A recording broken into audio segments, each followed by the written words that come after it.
Just introduce yourself and who you represent. All right. Good morning, Mr. Chairman and members of the committee.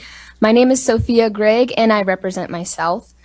I am a Christian and an abolitionist, and I am testifying against Senate Bill number 1077 out of obedience to God and out of love for both my preborn neighbors and my plundered neighbors.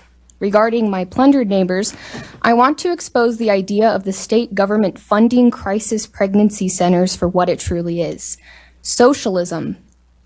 Of course, the government has no legitimate role in coercively redistributing resources to private entities. Instead, the true role of government is to ensure that justice is equally applied under the law. In Deuteronomy 16, verse 20, it says, "Justice and only justice you shall pursue."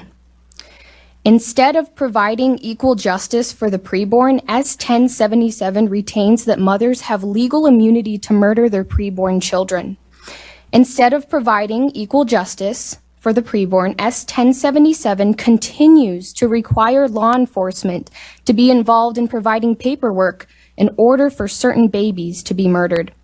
Instead of providing equal justice for the preborn, S 1077 requires that those who would kill them get a government booklet before doing so. What a perversion of informed consent. I can go on about the injustices in this bill. This bill is simply iniquitous and oppressive. The word of God says, "Woe to those who decree iniquitous decrees and the writers who keep writing oppression." I strongly urge you to oppose S 1077, and I stand for any questions. Thank you for being here. Don't say any questions. Okay, Joy Filon. Sorry. Set me straight. My last name is Falonchek. Good morning, Mr. Chairman and members of the committee. My name is Joy Falonchek, and I'm here representing myself. I'm a Christian and abortion abolitionist. I am testifying against Senate Bill number 1077. I am strongly compelled to obey the command to open your mouth for the speechless, for those appointed to die, to open your mouth, judge righteously, and plead the cause of the poor and needy. That is Proverbs 31, verses 8 through 9. This bill has in it wicked injustice. It retains legal immunity for mothers to murder their own preborn babies in certain circumstances. What should be your highest concern is what God hates, and this is it. Someone who murders a 3-month-old, irrespective of how he or she was conceived, would be charged with murder, leading to either imprisonment for life or the death penalty. However, this bill retains the injustice that one who murders their preborn child in circumstances defined as criminal abortion, they'll only be sent to prison for 2 to 5 years.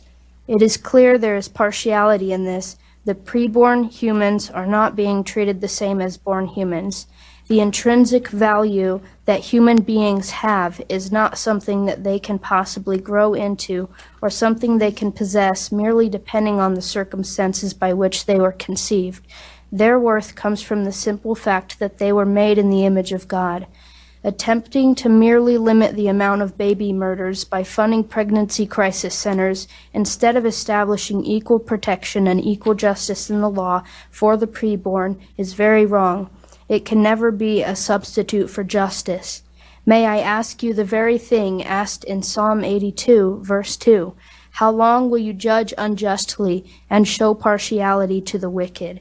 I urge you with such solemnity to defend the poor and fatherless, do justice to the afflicted and needy, deliver the poor and needy, free them from the hand of the wicked, as verses 3 and 4 say.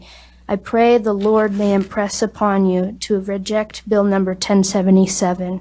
Thank you for your time. I will stand for your questions. I don't see any questions. Thank you for being here. Thank Maggie you. Goff.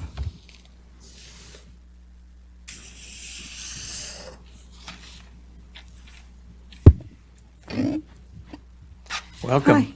Hi. My name is Maggie Goff, and I live in Nampa, Idaho, District 13. I'm here representing myself, and I'm also an ambassador for Christ. In my opinion, there is only one truly pro-life bill in the Capitol this year, and that is S-1059, which I believe is sitting in your drawer. Ma'am, we're speaking about Yes. Senate Bill 1077, so let's limit our comments to that. That being said, I'm opposed to S-1077. It is an abomination. Baked into this bill is the common pro-choice talking points. Each of you have been delegated temporary authority by God.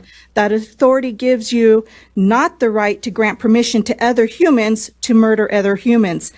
The government is not to be taking money from citizens and then attempting to give it to or to be more benevolent and more giving than God. Charity is the call of Christians, and Christians receiving money from the government will be under pressure to compromise. This causes divided allegiances, and I'm against this bill. And then that's the end of my presentation. But I also wanted to point out again, informed consent gives the mother 24 hours to premeditate her murder. A woman, if she is in a medical emergency, goes to the emergency room, in which case the doctors are supposed to try to save both the mother and the baby. Should the baby perish, that is not murder, that is an accidental death, and that is also not an abortion. I am for pregnancy centers, but I do not want it being called health care when somebody murders a baby. Thank you. Thank you.